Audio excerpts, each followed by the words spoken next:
The ancient Buddha believed in the power of discernment and the wisdom of understanding not just the world around us, but also the people within it. He taught that true insight comes from observing not only what is seen, but also what is unseen, not just the words spoken, but the silence between them. This profound understanding of human behavior and emotions is rooted in mindfulness, compassion, and the deep awareness of the interconnectedness of all beings. As we embark on this journey to explore the 7 ways to read people, let us channel the Buddha's teachings, opening our minds to the subtleties of human interaction and the art of compassionate understanding. By the end of this video, you'll have gained valuable insights to enhance your ability to understand and connect with those around you, fostering deeper relationships and a greater sense of empathy in your daily life. 1. Observe body language. The great Buddha once said, "Just as a snake sheds its skin, we must shed our past over and over again." Observing body language is like reading a book without words.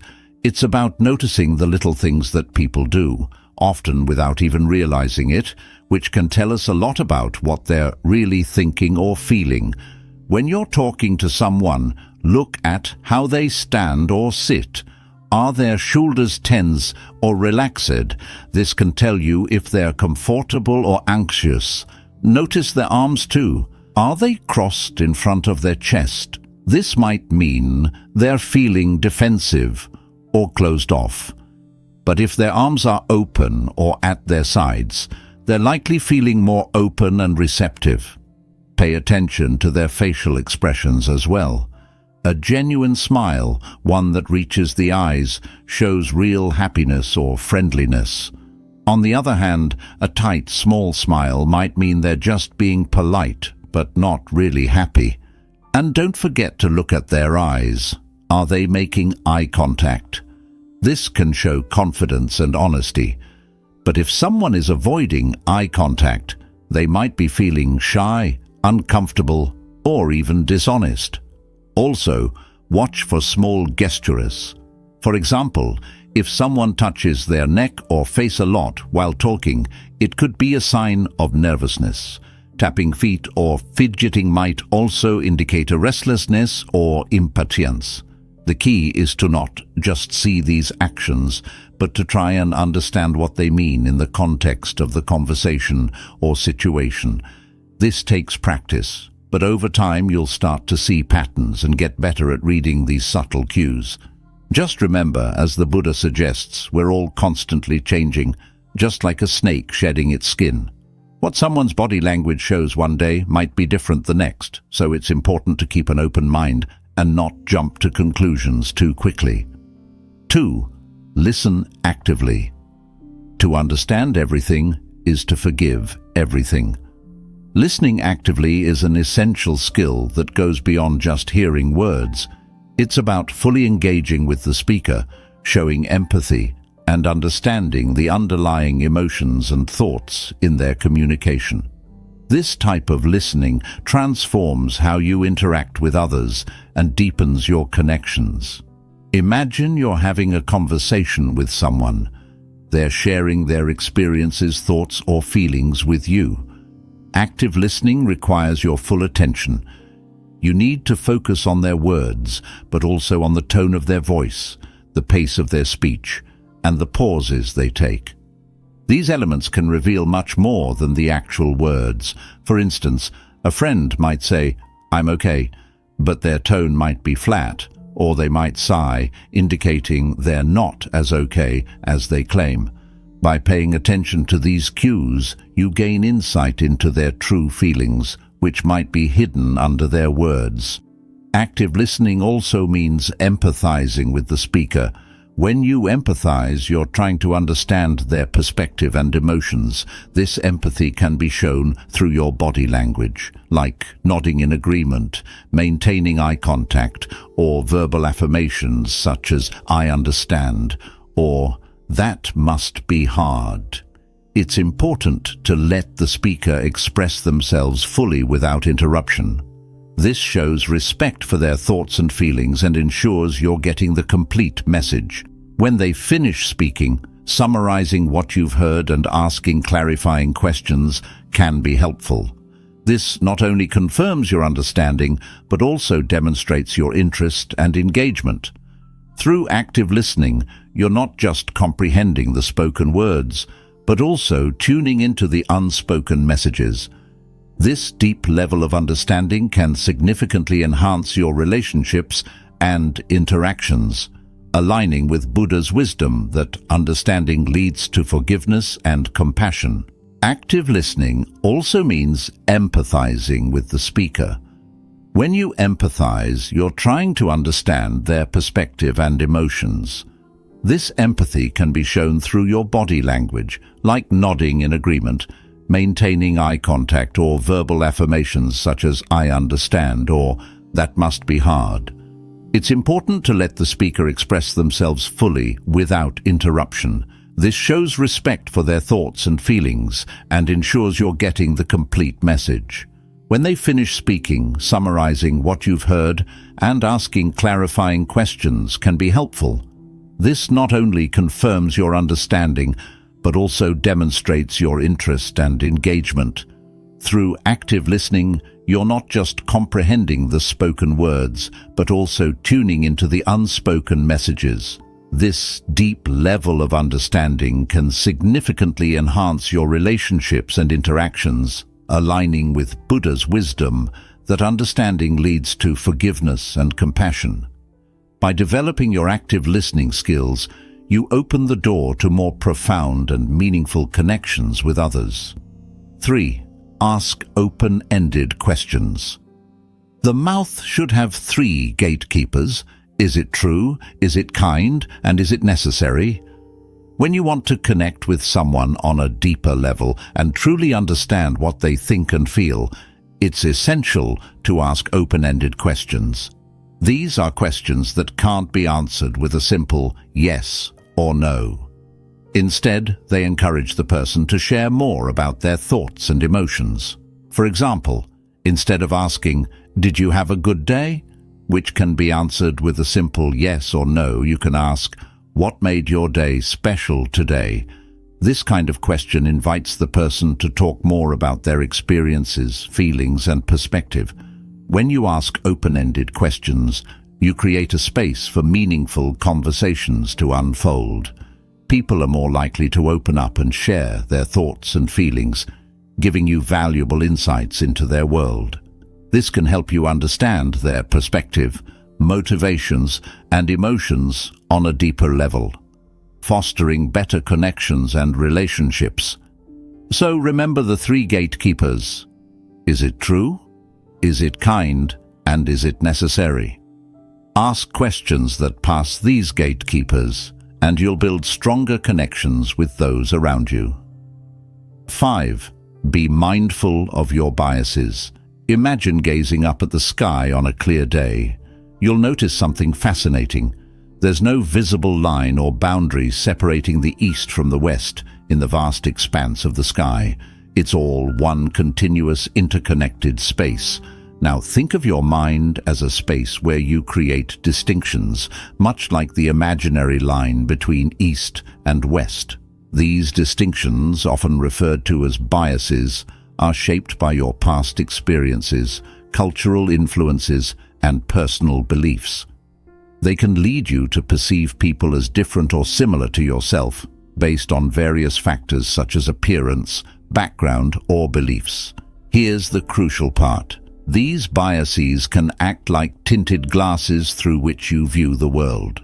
When you wear these glasses, everything you see takes on the color of the lenses, making it challenging to see things objectively.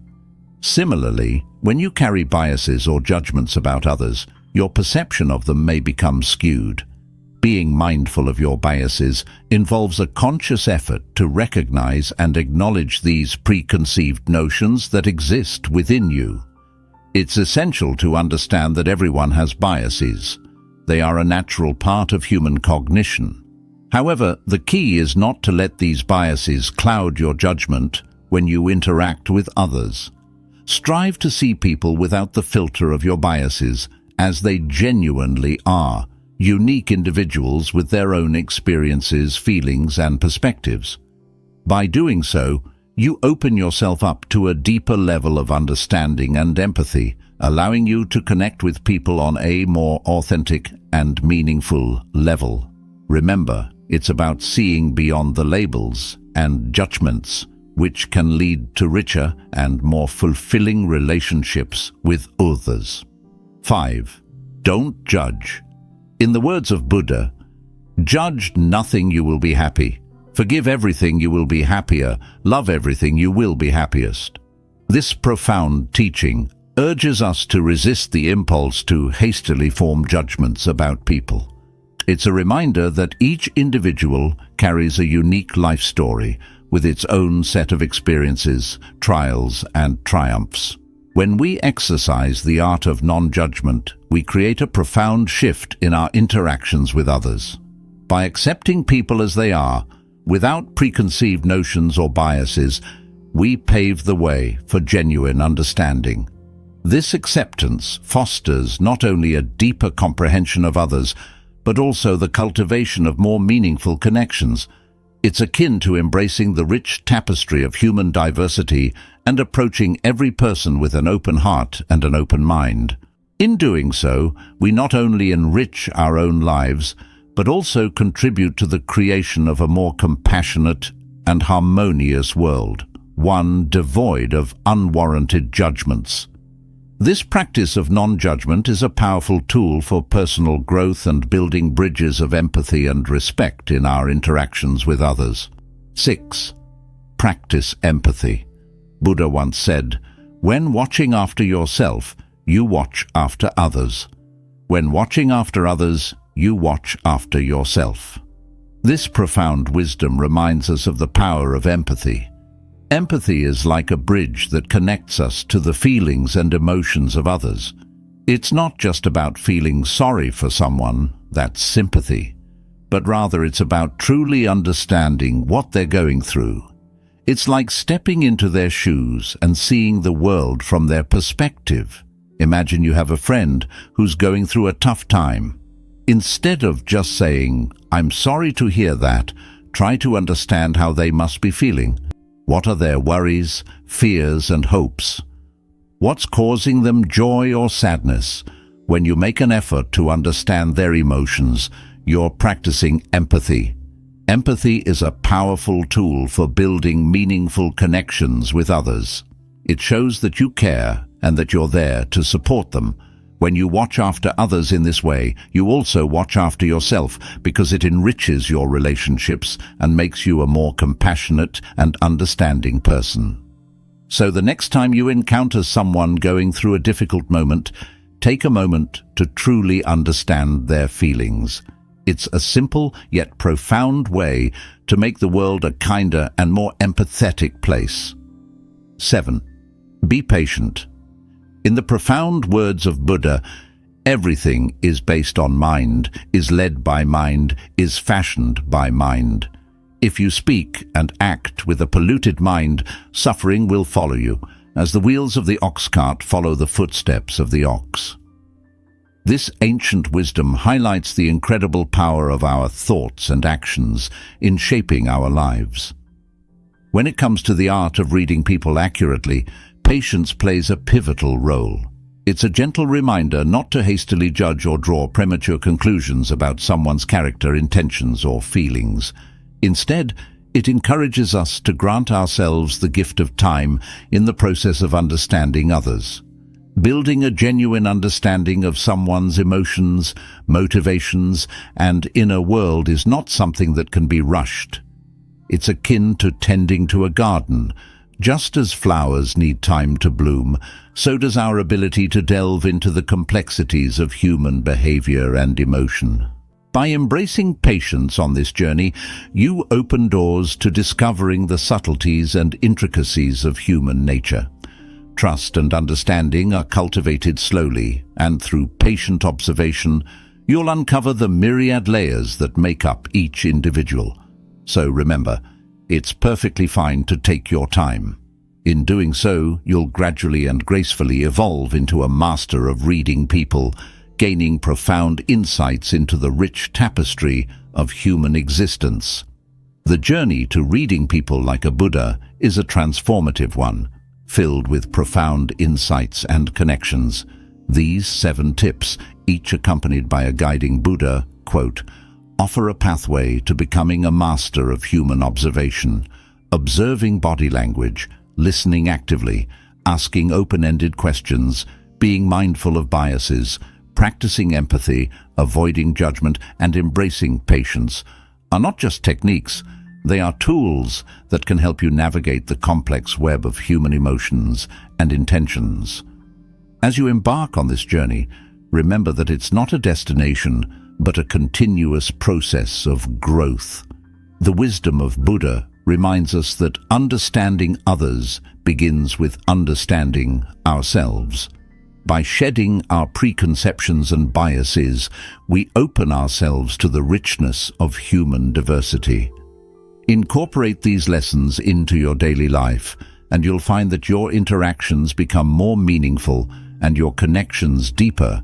Whether in your personal relationships, professional endeavors, or casual encounters, these skills can lead to a more compassionate, empathetic, and fulfilling existence. So, embrace this journey of self-discovery and human connection.